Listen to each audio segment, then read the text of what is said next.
So I'm not really sure about Europe either. I don't think we, the British, are very sure about Europe. If you think about the French, for example, like when they get drinks and they do cheers, they insist on looking each other right in the eye. Ching! Right in the eye. Because they see the moment of having a drink together as a moment of like conviviality, togetherness, joie de vivre, maybe some other French words like that. You know, good things. We, the British, we don't give a shit about that.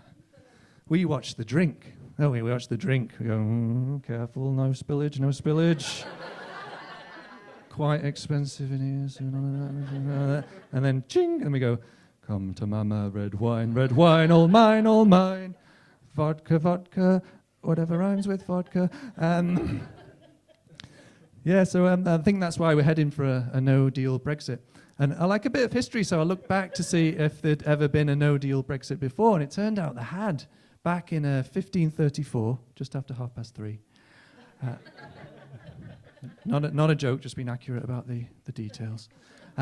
Henry VIII Brexited. I think that's the past tense, isn't it? Was it Brexat? Anyway, Brexited from the Catholic Church because they were unelected bureaucrats, and he hated that. It was ironic, really, because he was unelected as well. He hated that, and he just wanted to live an honest, decent British way of life, free from interference from these unelected bureaucrats in Europe. So it's very similar to now. But I don't know if you've heard about Henry VIII, Henners, I call him. Henners, he was a man's man, right, which is a historian's way of saying he was a complete knobhead. First weird thing about Henners is he numbered his wives. He didn't call them by names. He'd always call them by the numbers. You think that wife one might have got a bit suspicious.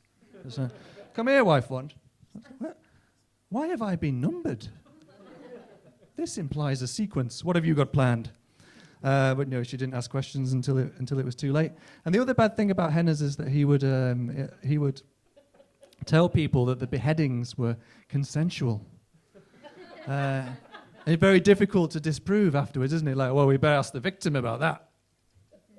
Oh.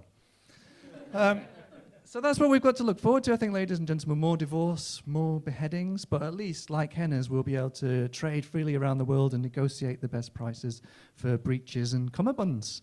That's what he did. Anyway, I think I've covered world politics there, so I'll just leave you with a cat story. Because we have a lot of cats in my house. It's a cat-based household. And my mum's got 4 cats.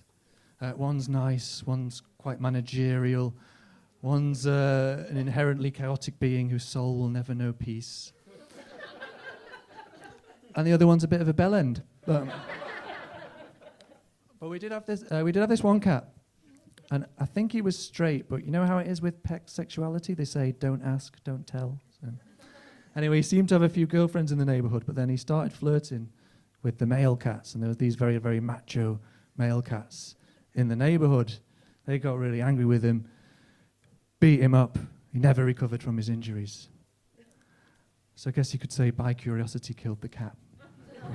Yeah.